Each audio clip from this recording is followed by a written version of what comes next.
എല്ലാവർക്കും എൻ്റെ നമസ്കാരം.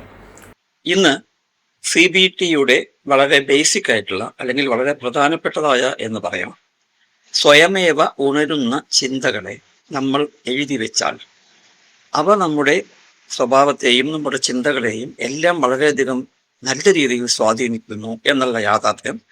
അതിനായി ഇന്ന് ഞാൻ നിങ്ങൾക്ക് ഓട്ടോമാറ്റിക് തോട്ട് റെക്കോർഡ് ഷീറ്റ് ഇവിടെ ഷെയർ ചെയ്യുകയാണ്. ആദ്യം തന്നെ ഞാൻ പറയട്ടെ, നിങ്ങളുടെ ചിന്തകൾ ഒരു കാരണവശാലും ഫാക്റ്റ് അല്ല. നിങ്ങളുടെ മനസ്സിനെ സമാധാനത്തോടു കൂടി സമീപിക്കുക. നിങ്ങളുടെ ചിന്തകൾ ഒരിക്കലും യാഥാർത്ഥ്യമല്ല. നിങ്ങൾക്ക് എപ്പോഴും മറ്റൊരു രീതിയിൽ ചിന്തിക്കുവാനുള്ള സ്വാതന്ത്ര്യമുണ്ട്. ഒരിക്കലും നിങ്ങളുടെ മനസ്സ് ചെറുപ്പം മുതലേ അങ്ങനെയാണ് എന്നുള്ള രീതിയിൽ കാണുന്നത്. ഈ വിഷയത്തെ, അതായത് ഈ പറഞ്ഞ തോട്ട് റെക്കോർഡ് ഷീറ്റിനെ എങ്ങനെ ഉപയോഗിക്കാം? നിങ്ങൾ എപ്പോഴെല്ലാം മാനസികമായി സമ്മർദ്ദം അനുഭവിക്കുന്നുവോ, അപ്സെറ്റ് ആണോ, ആങ്ഷ്യസ് ആണോ, നിങ്ങൾക്ക് ഈ തോട്ട് ഷീറ്റ് ഉപയോഗിക്കാം. സാഹചര്യത്തിന് മിക്കവാറും ഉടനെ തന്നെ ഈ തോട്ട് ഷീറ്റ് ഫില്ലപ്പ് ചെയ്യുവാൻ ശ്രമിക്കുക. നിങ്ങളുടെ ചിന്തകളെ കൃത്യമായി തന്നെ വളരെ കൃത്യമായി രേഖപ്പെടുത്തുവാൻ ശ്രദ്ധിക്കുക. നിങ്ങളുടെ ഈ ചിന്തകളെ ചലഞ്ച് ചെയ്യേണ്ടത് എപ്പോഴും വിത്ത് എവിഡൻസ് ആയിരിക്കാം. തെളിവുകളോട് കൂടിയാവുന്നതായിരിക്കും നല്ലത്. അസംഷൻസ് പാടില്ല. എല്ലാ ദിവസവും പ്രാക്ടീസ് ചെയ്യുന്നത് നിങ്ങൾക്ക് വളരെയധികം ഗുണങ്ങൾ ചെയ്യും. ഇതിൻ്റെ ബെനിഫിറ്റ്സ് എന്തൊക്കെയാണ്? ഈ തോട്ട് ഷീറ്റിൻ്റെ ബെനിഫിറ്റ്സ് എന്തൊക്കെയാണ്? ആങ്സൈറ്റിയെയും ഓവർ തിങ്കിങ്ങിനെയും കുറയ്ക്കുന്നു, എമോഷണൽ അവയർനെസ് വർദ്ധിപ്പിക്കുന്നു, റിയലിസ്റ്റിക് യാഥാർത്ഥ്യമായ ചിന്തകൾ നിങ്ങൾക്ക് സമ്മാനിക്കുന്നു, ബെറ്റർ ഡിസിഷൻസ് മേക്കിംഗ്, അതായത് തീരുമാനങ്ങൾ നല്ല രീതിയിൽ എടുക്കുവാൻ നിങ്ങളെ സഹായിക്കുന്നു, മെൻ്റൽ വെൽബീയിങ്ങിനെ, നല്ല മാനസിക ആരോഗ്യത്തിന് സഹായിക്കുന്നു.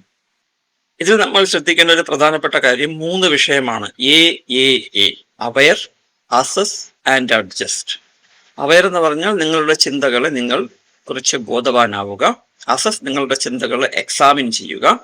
അഡ്ജസ്റ്റ് നിങ്ങളുടെ ബാലൻസ്ഡ് ചിന്തകളെ കുറിച്ച് ചിന്തിച്ച് അസസ് ചെയ്ത് രണ്ടുമല്ലാത്ത ഒരു ബാലൻസ്ഡ് ആയിട്ടുള്ള ചിന്താരീതിയിലേക്ക് വരിക. ഇങ്ങനെ 3 രീതി, ട്രിപ്പിൾ എ എന്നുള്ള രീതിയാണ് ഇതിൽ ഉപയോഗിക്കേണ്ടത്. ഇനി നമുക്ക് 7 കോളം എന്തൊക്കെയാണെന്ന് നോക്കാം. ഒന്നാമത്തെ കോളം സാഹചര്യം, രണ്ടാമത്തെ കോളം വികാരങ്ങൾ, മൂന്നാമത്തെ കോളം സ്വയമേവ ഉയർന്ന ചിന്തകൾ, ചിന്തകളെ പിന്തുണയ്ക്കുന്ന തെളിവുകൾ, അഞ്ചാമത്തേത് ചിന്തകളെ എതിർക്കുന്ന തെളിവുകൾ, ആറാമത് സമതുലിതമായ വ്യത്യസ്ത ചിന്ത, ഏഴാമത് ഫലം അല്ലെങ്കിൽ വികാരങ്ങളിലെ മാറ്റം. ഇനി ഒന്നാമത്തെ നമുക്ക് ഈ കോളം എങ്ങനെ ഫില്ലപ്പ് ചെയ്യണമെന്ന് നോക്കാം.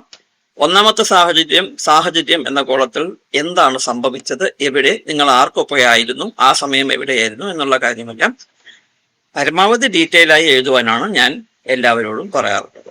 രണ്ടാമത് ആ സമയത്ത് നിങ്ങൾ അനുഭവിച്ച ആ പ്രശ്നം, ആ ചിന്ത, ആ ബുദ്ധിമുട്ട്, ആ സമയത്തോ നിങ്ങളുടെ മനസ്സിൽ നിങ്ങൾ അനുഭവിച്ച വികാരങ്ങൾ എന്തൊക്കെയാണ്. ഓരോ വികാരത്തിനും തീവ്രത 0 മുതൽ 100 വരെ നൽകുക. മൂന്നാമത്തെ കോളത്തിൽ സ്വയമേവ ഉയർന്ന ചിന്തകൾ എന്തൊക്കെയാണ്, ആ സമയത്ത് നിങ്ങളുടെ മനസ്സിലൂടെ കടന്നുപോയ ചിന്തകൾ ഏതൊക്കെയാണ്. ഇനി നാലാമത്തെ കോളത്തിൽ ചിന്തകളെ പിന്തുണയ്ക്കുന്ന തെളിവുകൾ, അസംഷൻസ് അല്ല, ഊഹാപോഹങ്ങളല്ല, എന്തൊക്കെയാണ് ചിന്തകൾ, ഈ ചിന്തകളെ പിന്തുണയ്ക്കുന്ന തെളിവുകൾ, അതിൽ ഈ ചിന്ത ശരിയാണ് എന്ന് തെളിയിക്കുന്ന കാരണങ്ങൾ എന്തൊക്കെ. അഞ്ചാമത്തെ കോളത്തിൽ ചിന്തകളെ എതിർക്കുന്ന തെളിവുകൾ, അതായത് ചിന്തകൾക്കെതിരായ, ഈ ചിന്ത തെറ്റായിരുന്നുവെന്ന് സൂചിപ്പിക്കുന്ന തെളിവുകൾ ഏതൊക്കെയാണ്. അടുത്തത് സമതുലിതമായ വ്യത്യസ്ത ചിന്ത, കൂടുതൽ യാഥാർത്ഥ്യ ബോധമുള്ള സമതുലിതമായ മറ്റൊരു ചിന്ത അല്ലെങ്കിൽ മറ്റു ചിന്തകൾ ഏതൊക്കെയാണ് എന്നുള്ളത് എഴുതുക. അവസാനത്തെ കോളത്തിൽ ഫലം അല്ലെങ്കിൽ വികാരങ്ങളിൽ വന്ന മാറ്റം, പുതിയ ചിന്ത, ഫലം അല്ലെങ്കിൽ വികാരങ്ങളിൽ വന്ന മാറ്റം. പുതിയ ചിന്ത സ്വീകരിച്ചതിന് ശേഷം നിങ്ങളുടെ വികാരങ്ങളിൽ വന്ന മാറ്റം 0 മുതൽ 100% നമ്മൾ അടയാളപ്പെടുത്തുന്നു. ഇനി ഒന്നാമത്തെ എക്സാമ്പിൾ, ഉദാഹരണമായിട്ട് ഈ എല്ലാ 7 കോളങ്ങളും ഫില്ല് ചെയ്യാൻ 2 ഉദാഹരണങ്ങൾ ഞാൻ തരുന്നുണ്ട്. ഒന്നാമത്തെ ഉദാഹരണം, ഒന്നാമത്തെ കോളത്തിൽ ഞാൻ മീറ്റിങ്ങിൽ പ്രസന്റേഷൻ നൽകി. ആ സമയത്തുണ്ടാവുന്ന മാനസിക സമ്മർദ്ദം, ഭയം 80% ഉണ്ടായിരുന്നു, ആശങ്ക 70% ഉണ്ടായിരുന്നത്.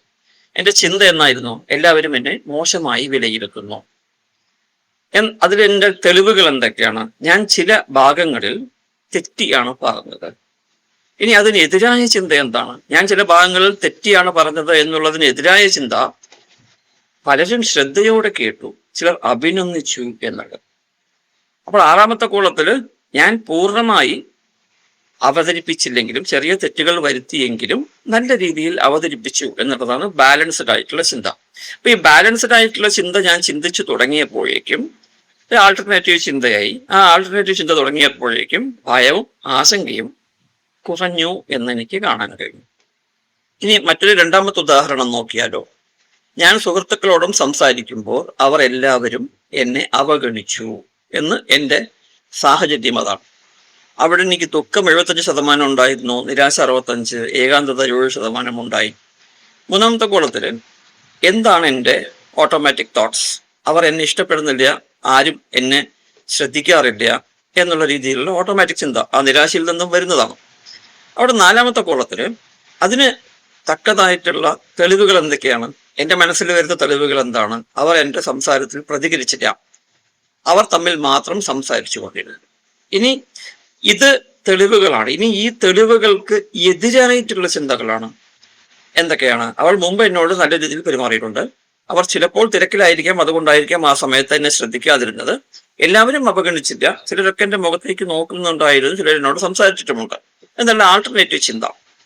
അതിന് ഒരു ബാലൻസ്ഡ് ആയിട്ടുള്ള ചിന്ത ആറാമത്തെ കോളത്തിൽ എന്താ എഴുതണ്ടേ? അവർ എന്നെ അവഗണിച്ചിരിക്കണമെന്നില്ല, അവർ അവരുടേതായ തിരക്കിലായിരിക്കും, അവർക്ക് അവരുടേതായിട്ടുള്ള ചർച്ച നടന്നതായിരിക്കാം, അത് എന്നെക്കുറിച്ചതാവണം എന്ന് യാതൊരു നിർബന്ധവുമില്ല, അതിനിടയ്ക്ക് ഞാൻ പെട്ടുപോയതാവാം, അതുകൊണ്ട് അതിലെനിക്ക് വിഷമിക്കേണ്ട, ആ ഓട്ടോമാറ്റിക് തോട്ട് എനിക്ക് വരേണ്ട കാര്യമില്ല എന്ന് ഞാൻ ബാലൻസ്ഡ് തോട്ടായി എഴുതിയപ്പോൾ ഏഴാമത്തെ കോളത്തിൽ ആ മുമ്പുണ്ടായിരുന്ന 75% 40% ആകുന്നു, നിരാശ 65 നിന്ന് 35 ആകുന്നു, ഏകാന്തത 70 നിന്ന് 30% ആകുന്നു.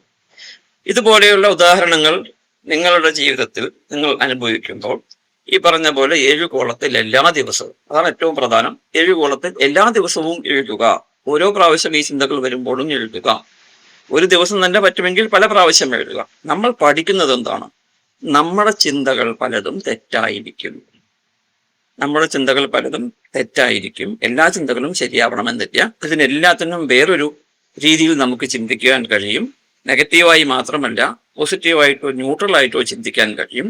അതുകൊണ്ട് ഓട്ടോമാറ്റിക്കായി ചിന്തകൾ വരുന്നതിൻ്റെ സംഘർഷം, മാനസിക ബുദ്ധിമുട്ടുകൾ എനിക്ക് വളരെയധികം നല്ല രീതിയിൽ കുറച്ചെടുക്കുവാൻ സാധിക്കും. അതിന് ആൾട്ടർനേറ്റീവായി ഒരു സമതുലിതമായ ചിന്താരീതി കൊണ്ടുവന്നു കഴിഞ്ഞാൽ അതിനെനിക്ക് ആൾട്ടർനേറ്റീവായി മാറ്റിയെടുക്കുവാൻ സാധിക്കും. എൻ്റെ മാനസിക സമ്മർദ്ദം കുറയ്ക്കുവാൻ സാധിക്കും എന്നുള്ള ഭാഗമാണ് ഇതിൽ ഏറ്റവും പ്രധാനം. ഇതേ വർക്ക് ഷീറ്റ് ഞാൻ എഴുതിയിരിക്കുന്ന CBT ടൂൾസ് എന്ന പുസ്തകത്തിൽ അവൈലബിൾ ആണ്. അതിനെ കൂടുതൽ വായിച്ച് മനസ്സിലാക്കി, ആ പുസ്തകത്തിൽ നിന്നും കൂടുതൽ വായിച്ച് മനസ്സിലാക്കി നിങ്ങൾക്ക് വേണമെങ്കിൽ ഈ ഷീറ്റ് ഫില്ലപ്പ് ചെയ്യാം. അതല്ലെങ്കിൽ ഞാൻ ഈ പറയുന്ന വീഡിയോയിൽ പറയുന്ന പോലെ തന്നെ നിങ്ങൾക്ക് ഈ ഷീറ്റ് ഫില്ലപ്പ് ചെയ്യാം. ഈ വീഡിയോ മുഴുവൻ കണ്ടതിൽ എല്ലാവർക്കും നന്ദി, നമസ്കാരം. എന്തെങ്കിലും സംശയമുണ്ടെങ്കിൽ ദയവ് ചെയ്ത് കമന്റ് ബോക്സിൽ എഴുതി ചോദിക്കാം. നിങ്ങൾക്ക് എന്നോട് സംസാരിക്കാം, ഇമെയിൽ അയക്കാം, ഞാൻ എൻ്റെ നമ്പർ തരാം. നമുക്ക് പരസ്പരം സംസാരിക്കുമ്പോൾ പല വിഷയങ്ങളും ക്ലിയർ ആക്കാവുന്നതേ ഉള്ളൂ. എല്ലാവർക്കും നന്ദി, നമസ്കാരം.